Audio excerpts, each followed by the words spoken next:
प्रिय भक्तगण, आज हम आपको एक कथा का श्रवण करा रहे हूं जो सुनने मात्र से आपके जीवन में सुख, संपत्ति और धन की वर्षा होगी। तो चलिए कथा को प्रारंभ करते हैं। भगवान शिव माता पार्वती से कहते हैं, कर्म किसी को माफ नहीं करता है। इस पर माता पार्वती कहती है, हे प्राणनाथ, यह क्यों कह रहे हैं? तब भगवान शिव कहते हैं, हे देवी, आज मैं एक सन्यासी के रूप में पृथ्वी लोक पर जा रहा हूं। कृपया आप इस कहानी को देखें और सुनें। तब जाकर आपको मालूम पड़ेगा कि कर्म किसी को माफ नहीं करता। अगर आप यह कहानी सुन रहे हैं तो पूरा सुनिए। इस कथा को आधा अधूरा छोड़कर जाने की गलती मत करिएगा, क्योंकि इस पवित्र कथा को पूरा सुनने से मनचाहा फल की प्राप्ति होगी। इसलिए इस कथा को पूरा सुने। आप शिव भक्त हैं तो भोलेनाथ का अनादर न करें। फिर भगवान शिव अपना रूप बदलकर सन्यासी के रूप में पृथ्वीलोक पर आ जाते हैं। पृथ्वीलोक के मध्य में एक रियासत हुआ करती थी। उस रियासत की बड़ी रानी सन्यासी के प्रति बहुत निष्ठा थी। उस रियासत के महाराज भीमराज की दो रानियां रुचि और समृद्धि थीं। राजा भीमराज की पहली पत्नी रुचि थी, जिसका स्वभाव किसी साध्वी की तरह था। वह सन्यासी को अपना आराध्य मानती थी और उनके बताए मार्ग पर चलने की कोशिश करती थी। उनके साथ उनका बेटा वीर भी खेलता कूदता रहता, लेकिन भीमराज का पूरा ध्यान अपनी दूसरी पत्नी समृद्धि के साथ रहता था। वह दिखने में बहुत ज्यादा खूबसूरत थी। इसी खूबसूरती की विलासिता में महाराज खोए रहते और पूरे महल की सुख सुविधाएं दूसरी पत्नी समृद्धि और उसके बेटे सुमंत को ही मिला करता था। दोनों ही पत्नियों के राज्य दुलारा की खिलखिलाहट से पूरा महल जगमगा रहा था। रियासत के लोगों को भी पता चल चुका था कि उन्हें भावी राजकुमार मिल गया है।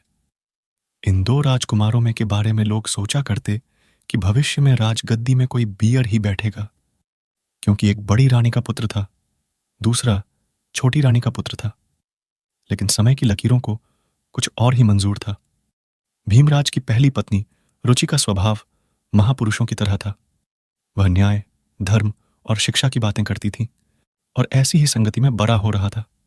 उनका बेटा बियर, जो बचपन से ही बड़े गंभीर स्वभाव का हो गया था, जितना मिलता उतने में ही संतोष कर लेता, लेकिन आखिर उसका दिल भी तो एक बच्चे का ही दिल था। समय का चक्र चलता गया और एक दिन रियासत का दरबार सजा हुआ था। उस दिन भावी राजकुमार के नाम की घोषणा भी होनी थी। बियर के नाम के रूप में उन्हें भावी राजकुमार मिलने वाला है। महाराज अपनी प्रिय पत्नी समृद्धि के साथ सिंहासन पर बैठे हुए थे। महाराज बेटे सुमंत को दुलार रहे थे और बियर अपनी मां के साथ दरबार में बैठा हुआ था। सभी पुरोहितों ने बियर की मां को बता दिया था कि आज बियर के राज तिलक होना है, उसे तैयार करके लाना। बियर की मां रुचि ने भी बड़े दुलार से अपने राज दुलारे को सजाया, माथे पर तिलक लगाया और ईश्वर के प्रिय भक्तगण आज सामने प्रणाम करवाया। पूजा शुरू होने वाली थी। महल में शंख बजनी शुरू हुई। पुरोहितों ने बियर का नाम भी लिया। बालक बियर शौर्य अंदाज में पिता की गद्दी की तरफ बढ़ा और अपने पिता के पांव में अपनी छोटी सी हथेली रख दी। पिता आशीर्वाद देने के लिए हाथ उठाते कि दूसरी रानी वीर को पीछे ढकेल दिया। बियर की आंखों से आंसू गिरने लगे। भरे राजदरबार में गुस्से से लाल रानी समृद्धि ने बियर की कलाई को मोड़ दिया था। उसे सिंहासन पर जाने से रोक दिया और कड़े शब्दों से और सख्त आवाज में रानी ने कहा, तुम इस राजगद्दी पर नहीं बैठ सकते। राजगद्दी पर बैठने वाला काबिल हो या ना हो, वह मेरा पुत्र ही होना चाहिए। तुम दासी के बराबर वाला रानी के पुत्र हो। राजगद्दी पर मेरा पुत्र सुमंत ही बैठेगा और जिस राजगद्दी पर बैठेगा प्रजा उसी की इज्जत करेगी, उसी को मान सम्मान देगी। तुम जाओ अपनी मां के पास और उस सन्यासी की सेवा करो। मेरे रहते तुम्हें मान सम्मान कभी नहीं मिल सकता। फिर रानी ने कहती है, जब पहले अपना भाग्य बदलो, इसके लिए तुम्हें पहले मेरी कोख से जन्म लेना पड़ेगा। यह सब सुनकर पूरा राजदरबार स्तब्ध रह गया। सबको आश्चर्य हो रहा था कि आखिर महाराज भीमराज कुछ बोल क्यों नहीं रहे हैं। लेकिन महाराज की आंखों के सामने सुंदरता का मोह चढ़ा हुआ था। महाराज रानी का विद्रोही करना चाहते थे। अगर वो रानी का विद्रोह करते तो उनकी विलासिता भारी रातें खराब हो जाती। इसलिए महाराज चुप है। वीर को अपनी सौतेली मां की बातों से ज्यादा बुरा अपने पिता के चुप रहने का लगा। कुछ देर बाद वह राजमहल के बाहर चला गया। संध्या आरती का समय हो चला था। वीर की मां ने उसे अपने पास बुलाया। वीर का चेहरा देखकर वह घबरा गई। वीर ने उनसे कहा, पिताजी, हमारे साथ ऐसा क्यों करते हैं? अब मैं क्या करूं मां? क्या मुझे कभी मान सम्मान नहीं मिलेगा? इसके जवाब में वीर की मां ने अपनी उंगली का इशारा एक मंदिर रूपी कमरे की तरफ किया। यह कमरा कुछ दूरी पर था और इसमें भगवान शिव की एक मूर्त रखी हुई थी। उस सन्यासी जो भगवान शिव के बताए मार्ग पर वीर की मां चला करती थी। डियर ने इशारा करते हुए पूछा कि मां, क्या है मां? इसके जवाब में मां कहती है कि वह देवों के देव महादेव हैं। जो सन्यासी मुझे सही मार्ग पर चलने के लिए बताया है वहीं तुम्हें अपना शिष्य बनाएंगे। उनकी शरण में जाओ बेटा। शरणम गच्छामि, ईश्वर शरणं गच्छामि। यह पंक्ति सुनते ही बीएड दृढ़ निश्चय कर लिया। बीएड। बरसों से खुद के साथ हो रहे भेदभाव को रानी रुचि अपने बेटे की आंखों के आंसू नहीं देख पाई। फिर उन्होंने कहा, बेटे, तुम्हारे लिए इस राजगद्दी से आगे तुम्हारे लिए सिंहासन बना हुआ है, लेकिन उसको पाना इतना आसान नहीं है। उस सिंहासन तक तुम्हें महात्मा सन्यासी की शिक्षा लेकर जा सकते हो। लेकिन वीर को यह समझ नहीं आ रहा था कि आखिर कौन सा वह सिंहासन है जो राज के राजगद्दी से भी भरा है। रहे थे कि वह अभागा है। लेकिन वीर की मां ने देर नहीं की और उसे भगवान शिव की मूर्ति के सामने लाकर खड़ा कर दिया और कहा कि अब सिर्फ महात्मा सन्यासी ही तुम्हारा कल्याण करेंगे। उनके बताए मार्ग पर चलो, उनकी शिक्षाओं का अनुसरण करो। तुम्हें पता चल जाएगा कि जीवन का असली सिंहासन कहाँ है। बीएल ने सवाल किया कि मां, क्या महात्मा सन्यासी का स्थान पिता से भी बढ़कर है? इस भोलेपन पर बीयर की मां को हंसी आ गई और उन्होंने कहा कि वह सबसे ऊपर है, वह महात्मा है। मां की हंसी पर बीयर का दिल आ गया और उसने कहा कि ठीक है मां, अब मैं महात्मा की शरण में जाऊंगा। कठिन से परिश्रम करके उन्हें प्रसन्न करूंगा। उनकी शिक्षाओं को अपने जीवन में उतारूंगा। बीयर ने बड़े ही देर निश्चय आवाज में कहा, देख लेना मां, एक दिन महात्मा सन्यासी मुझे अपना सर्वश्रेष्ठ शिष्य जरूर मानेंगे। रानी अपने बेटे की बातों को सुनकर हैरान रह गई। उन्होंने बीयर को आशीर्वाद दिया और कहा कि पूरे मन से महात्मा की बातों का अनुसरण करना। बीयर भी मां का आशीर्वाद लिया और जवाब दिया कि आज से मेरे आराध्य महात्मा संत हो गए। कुछ महीने ही बीते थे कि बीयर ने महात्मा सन्यासी के पास जाने के लिए राजमहल छोड़ने का फैसला कर लिया। बीयर कल तक अपनी मां के पल्लू से बंधा घूमता रहता था। आज महल छोड़कर जंगल जाने के लिए तैयार हो गया। सभी हैरान थे। मां को भी चिंता हो रही थी, लेकिन उन्होंने सब कुछ उस संत महात्मा के ऊपर सौंप दिया था। बीयर अपने माता पिता को प्रणाम करके वीर संत महात्मा से गायन लेने के लिए जंगल की ओर निकल पड़ा। महाराज भीमराज को भी अपनी गलती का एहसास होने लगा, लेकिन अब भी वह कुछ न कर पाए। करीब कई 100 मील जाने के बाद बीयर की मुलाकात उस संत महात्मा से हुई। वह कुटिया में रहा करते थे। वहां उनके कुछ शिष्य भी थे। बीयर ने संत महात्मा से गायन मांगा और कहा कि उन्हें दुनिया का सबसे बड़ा सिंहासन और ईश्वर चाहिए। इसके जवाब में संत महात्मा ने एक कहानी बताते हुए कहा कि खुद को जान लेना ही ईश्वर को जान लेना है। लेकिन फिर भी बीयर ने महात्मा से अपनी जिद नहीं छोड़ी। तब संत महात्मा ने कहा कि तुम भी आराम करो, मैं तुम्हें कल ईश्वर से मिलवाऊंगा। पूरी रात गुजर गई और बीयर ईश्वर शरणम गच्छामि का जाप करता रहा। सुबह हुई तो बीयर ने महात्मा से फिर सवाल किया तो उन्होंने जवाब दिया कि अभी मेरी एक अंगूठी खो गई। उसमें मेरी जान बसती थी, उसे ढूंढ दो, फिर मिलवाता हूं। बीयर भी उस अंगूठी को ढूंढने लगा। सुबह से रात हो गई, लेकिन अंगूठी नहीं मिली। फिर महात्मा ने बीयर को कुटिया के अंदर भेजा। वहां पहुंचकर उसने देखा कि अंगूठी तो अंदर ही संभाल कर रखी गई है। यह दृश्य देखकर बीयर को बहुत दुख हुआ और उसने महात्मा से कहा कि जब आपने अंगूठी को कुटिया के अंदर रख दिया था तो फिर मुझसे बाहर क्यों तलाश करवाया? इसके जवाब में महात्मा ने बाहर क्यों ढूंढ रहे हो?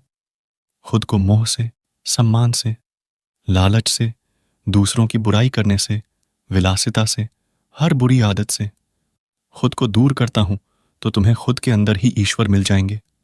इस सीख से महात्मा बुद्ध बने थे। यह कहानी पूरी जानने के बाद बियर को पता चल गया था कि अब उसे संत के बताए मार्ग पर चलना है और गहरे ध्यान में डूबकर खुद को जानना है। धीरे धीरे समय बीतता गया और बियर को आत्मगायन प्राप्त होता गया। उसने अपने जीवन से राजगद्दी की चाहत को हटा दिया था। उसे अब ऊंचे मन के सिंहासन पर बैठना था। समय के साथ साथ बियर को सन्यासी के रूप में प्रसिद्ध भी मिलती जा रही थी। यह बात मध्य रियासत तक पहुंच गई थी कि पहरों पर भरे प्रतापी सन्यासी ध्यान में मग्न रहते हैं। राजमहल की तरफ से भी बुलावा भेजा गया। रियासत की हालत ठीक नहीं चल रही थी। महाराज का दूसरा बेटा विलासिता में बर्बाद हो चुका था। समृद्धि का सौंदर्य भी खत्म हो चुका था। वहीं दूसरी ओर बियर की लोकप्रियता दूर दूर तक फैल चुकी थी। एक दिन था जब बियर को राजगद्दी पर बैठने से मना कर दिया था और देखते ही देखते एक दिन आया। बियर एक सन्यासी के रूप में राजमहल में कदम रखा। वहां का प्रजा यह जान गया था कि बड़ी रानी का पुत्र बियर अब सन्यासी बन गया है। दूर दूर से लोग उसे गायन लेने आते हैं। यह देखकर प्रजा की आंखों में आंसू भी थे और सम्मान भी। महाराज और समृद्ध भी हाथ जोड़े, ग्लानि में रो रही थी। वीर की मां के कानों में भी बियर की कही बातें साफ साफ गूंज रही थीं। सन्यासी रूपी बियर ने संत महात्मा की प्रतिमा को प्रणाम किया और कहा कि दूसरों की सेवा से भरी कोई विलासिता नहीं। कोई भी सिंहासन कोख से नहीं बल्कि काबिलियत से तय होता है। बियर ने राज सिंहासन का त्याग कर दिया और ध्यान करने के लिए मंदिर रूपी कमरे को चले गए। वहां बियर को देखने वाले लोग महसूस कर पा रहे थे कि जैसे कोई शांति की मूर्ति चल रही हो। संत महात्मा की शरण में जाकर एक साधारण सा बालक वीर सिद्ध पुरुष बनकर लौटा था। दक्षिण हिमालय के गांवों की कुछ कथाओं में यह भी कहा जाता है कि लोगों ने मंदिर में बियर को जाते हुए देखा था, लेकिन फिर उन्हें वापस लौटते किसी ने न देखा था। वह बस उनके सन्यासी वाली वस्त्र पहन रखी हुई थी। कहते हैं बियर संत महात्मा के श्रेष्ठ शिष्य बन चुके थे। लेकिन इस कहानी से हमें सीखने को यही मिलता है कि ईश्वर परमात्मा इन सब की तलाश बाहर करने से बेहतर अपने अंदर करें, अच्छे कर्म करें और दूसरों की सेवा करें। विलासिता के जीवन में कुछ नहीं रखा। लालच और अहंकार से दूर रहें और संत महात्मा की ओर से मानव कल्याण की शिक्षा पर अमल करने की कोशिश करें। लक्ष्मी जी के 2 प्रश्न, बुरे का बुरा कैसे होता है और सुख का मार्ग क्या है, आपकी काफी शंकाओं का समाधान करेंगी। कई बार क्या होता है कि जो अच्छे लोग होते हैं उनके साथ तो बुरा हो जाता है और बुरे लोग होते हैं। बाहर क्यों ढूंढ रहे हो? खुद को मोह से, सम्मान से, लालच से उनके साथ अच्छा हो जाता है। तब हम भगवान को कोसने लगते हैं। कहते हैं कि भगवान बेडेढ़ा अन्यायी है। बुरे के साथ तो अच्छा कर दिया और अच्छे के साथ बुरा कर दिया। मेरे पास भी कई लोगों ने कमेंट में मुझसे कहा था कि भाई हमने बुरे लोगों को फलते फूलते देखा है और अच्छे लोगों पर जुल्म होते देखा है। इसका क्या कारण है? क्या भगवान है भी या नहीं है? यदि है भी तो वह ऐसा क्यों करते हैं? बुरे के साथ अच्छा क्यों करते हैं? तो दोस्तों घबराइए मत। आपके इस प्रश्न का जवाब आपको इस वीडियो में मिल जाएगा।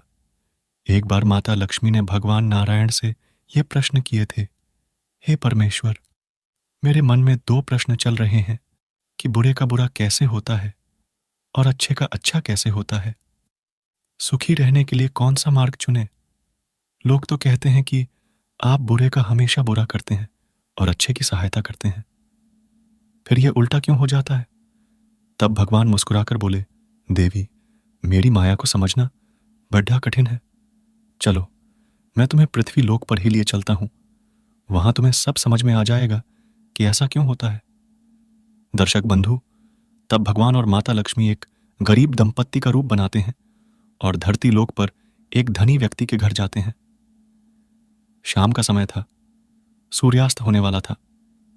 भगवान नारायण ने उस आदमी के घर में रात भर ठहरने के लिए कहा। धनी व्यक्ति ने उन्हें अपने घर में तो बुला लिया। वह व्यक्ति बहुत ही असभ्य था। उसने उन्हें रुकने के लिए तो कह दिया, पर जिन कमरों में मेहमान लोग ठहरते थे उन कमरों में ठहरने से मना कर दिया। उसने न तो उनके भोजन पानी की पूछी और अपने घर के नीचे एक छोटा सा तहखाना था, उसमें ठहरने के लिए कह दिया। उस छोटे से तहखाने में भगवान और माता लक्ष्मी ठहर गई। वहीं ठंडी और कठोर जगह पर उन्होंने अपना बिस्तर लगा लिया। भगवान चाहते तो उसी तहखाने को राजमहल बना लेती, पर उन्हें तो माता लक्ष्मी की शंका का समाधान करना था, इसलिए वे उस फर्श पर ही लेट गई। कुछ देर के बाद भगवान ने देखा कि उस तहखाने में दीवार में एक और बड़ा सा छेद है। भगवान ने क्या किया? अपनी माया से उस छेद को ठीक कर दिया। माता लक्ष्मी को यह बात बहुत बुरी लगी। कहने लगी, भगवान, यह आपने क्या किया? इस दुष्ट, कंजूस और असभ्य आदमी की दीवार को आपने ठीक कर दिया, जिसने हमें मेहमानों के कमरे में न ठहराकर इस तहखाने में ठहराया है, जिसने हमें भोजन पानी तक की नहीं पूछी। सहायता ही करनी थी तो किसी गरीब की कर देती। तब भगवान कहते हैं, हे देवी, कुछ चीजें जैसी दिखती हैं वैसी होती नहीं है। हम इस बेचारे के यहां ठहरे हैं तो इतना तो बनता ही है। इसकी दीवार यहां पर फूटी थी, इसे हमने ठीक कर दिया। इसमें क्या बुरा हो गया? सज्जनों, माता लक्ष्मी रात भर उस आदमी को कोसती रहीं। सुबह दिन निकला तो उस घर को छोड़कर आगे को चली गई। अगले दिन भगवान एक गरीब आदमी के घर ठहरे। वह घर एक किसान का था। किसान और उसकी पत्नी ने देखा कि कोई उनके साथ अच्छा हो जाता है। तब हम भगवान परदेसी उनके घर पर आए हैं तो उन्होंने उनका खूब स्वागत किया। उनके पास जैसा भी रूखा सूखा भोजन था वह उन्हें खाने को दिया। जब सोने का समय आया तो किसान ने अपनी चारपाई और अपना बिस्तर उन्हें सोने को दे दिया। उस बेचारे के घर में एक ही चारपाई और एक ही बिस्तर था। किसान और उसकी पत्नी जमीन पर लेट गई। माता लक्ष्मी किसान का आतिथ्य सत्कार देखकर बड़ी प्रसन्न हुई। उन्होंने रात व्यतीत की। सुबह उठने पर उन्हें पता चला कि किसान और उसकी पत्नी बैठी रो रही थी। उनकी गैया मर गई थी। यह देखकर माता लक्ष्मी को बड़ा दुख होता है। कितने अच्छे लोग हैं यह। बेचारी इस गाय के दूध से ही अपना गुजारा कर रहे थे, वह भी मर गई। अब तो माता लक्ष्मी भगवान पर बहुत नाराज हुई। कहने लगी, आपने यह क्या कर दिया? इस गरीब किसान की गैया मार दी। इसने हमें रहने का आश्रय दिया और स्वयं बेचारी जमीन पर सोई। हमें चारपाई पर सुलाया, खाने को भोजन दिया और उस धनी आदमी ने हमारे साथ भिखारियों जैसा सलूक किया। उसकी तो आप फूटी हुई दीवार की भी मरम्मत कराए। यह कहाँ का न्याय है? तब भगवान कहते हैं, लक्ष्मी जी, नाराज होने की कोई बात नहीं है। मैंने वही किया है जो उचित है और न्याय संगत है। जब हम उस सेठ के घर तहखाने में ठहरे थे तो उसका यह व्यवहार मुझे भी पसंद नहीं आया। इसलिए मैंने उसकी दीवार का छेद बंद कर दिया, क्योंकि उस छेद के उस पार बहुत खजाना रखा हुआ था और वह सेठ पहले से ही बड़ा लोभी और कंजूस था। अगर मैं उस छेद को बंद नहीं करता तो उस खजाने पर किसी दिन उसकी नजर पड़ जाती और वह और भी ज्यादा मालामाल हो जाता। रही किसान की गैया मरने की बात, तो इसकी गैया मेरी इच्छा से ही मरी है। दरअसल आज की रात किसान की स्त्री मरने वाली थी। देवदूत उसे लेने के लिए आए थे। मैंने किसान और उसकी स्त्री का आचरण देखकर देवदूतों से किसान की पत्नी के बदले में गैया ले जाने के लिए कह दिया, क्योंकि मुझे उस गैया का भी उद्धार करना था। हमने शाम उस गाय का दूध पिया था, इसलिए उसका उद्धार हो गया। वह पशु योनि को त्याग कर बैकुंठ में देवी बनकर हमारे साथ रहेगी। उस तहखाने के पीछे जो स्वर्ण भंडार है, आने वाले समय में वह खजाना इस किसान को मिल जाएगा जब उसके घर में मजदूरी करने जाएगा। भगवान की बात लक्ष्मी जी को अच्छी तरह समझ में आ चुकी थी कि परमेश्वर सबके साथ न्याय ही करते हैं। कुछ काम जैसे दिखते हैं वैसे होते नहीं हैं। वे दिखते जरूर विपरीत हैं, पर उनका परिणाम कुछ अलग ही आता है। अब बारी थी माता लक्ष्मी के दूसरे प्रसंग की कि सुख का मार्ग कौन सा है। भगवान माता लक्ष्मी को समझाते हैं, हे देवी, पृथ्वी लोक पर जंगल में एक बिना पैरों की लोमड़ी रहती थी। पैर न होने की वजह से वह इधर उधर चल फिरकर अपना भोजन भी नहीं जुटा पाती थी। परदेसी उनके घर पर आए हैं तो उन्होंने उनका खूब स्वागत किया। उनके पास जैसा भी रूखा सूखा भोजन था वह उन्हें खाने को दिया। जब सोने का समय आया तो किसान ने अपनी चारपाई और अपना वह पूरे दिन एक झाड़ी में बैठी रहती थी। अब सवाल यह है कि जब वह भोजन नहीं जुटा सकती तो बिना भोजन के वह जीवित कैसे रहती थी। तो इसके लिए भी मैंने उसकी व्यवस्था कर दी थी। एक शेर रोजाना शिकार मारकर लाता था और उसके खाने से जो बच जाता था वह उस झाड़ी के पास डाल जाता था। उसको खाकर ही वह लोमड़ी जीवित रहती थी। अब मैं उन मूर्ख मनुष्यों की मूर्खता को समझाता हूं जो अपने ही कर्मों के कारण दुखी रहते हैं। एक दिन उस जंगल में एक लकड़हारा लकड़ी काटने के लिए आया। उसने जब उस बिना हाथ पैर की लोमड्डी को देखा तो सोचने लगा कि यह लोमड्डी चल फिर कर अपना शिकार करने में असमर्थ है, तो फिर उसे भोजन कहां से मिलता है, यह कैसे जीवित रहती है। वह एक पेड़ाज पर चढ़कर इस रहस्य को जानने के लिए बैठ गया। थोड़ी देर में एक शेर मिर्च का शिकार करके लाया और उसी झाड़ी के पास बैठकर खाने लगा। खाते खाते जब उसका पेट भर गया तो वह उसे वहीं छोड़कर चला गया। शेर के जाने के बाद बचे हुए मांस को लोमड्डी ने खा लिया। लकड़हारा कहने लगा, धन्य हो प्रभु, जब आप इतना ध्यान रखते हो, लोमड़ी का तो मेहरा भी क्यों नहीं रखते। मैं भी अब लकड़ी काटने क्यों आऊंगा। आप मेरे भोजन का प्रबंध घर पर ही कर दिया करेंगे। मैं भी अब घर में आराम से पड़ा रहूंगा। भोजन तो आप भेज ही देंगे। इतना कहकर वह आदमी आराम से घर में जाकर बैठ गया। एक दिन हो गया पर कहीं से भोजन नहीं आया। दूसरा दिन हो गया तो भी भोजन नहीं आया। कई दिन बीत गए। उसका शरीर सूख कर कांटा हो गया। उसके प्राण शक्ति क्षीण होने लगी, पर भोजन कहीं से नहीं आया। एक दिन एक आकाशवाणी होती है, हे मूर्ख मनुष्य, मैंने तुझे हाथ पैर बुद्धि विवेक सब कुछ दिया है, फिर क्यों भूखा मरता है, अपने भोजन को कमाने क्यों नहीं जाता। लकड़हारा कहने लगा, जब लोमड़ी को घर बैठे भोजन आ सकता है तो मुझे क्यों नहीं। तब आवाज आती है, रे मूर्ख मनुष्य, तूने लोमड़ी को देखा पर शेर को नहीं देखा, जो कितनी मेहनत करके भोजन जुटा कर लाया था। तू भी उस शेर की तरह मेहनत करके अपना भोजन कमा सकता है। दोस्तों, यही कमी है विवेकहीन मनुष्यों में, जो भी उस लकड़हारे की तरह नकारात्मक सोचते हैं और दुखी रहते हैं। अकर्मण्यता किसी समस्या का समाधान नहीं है।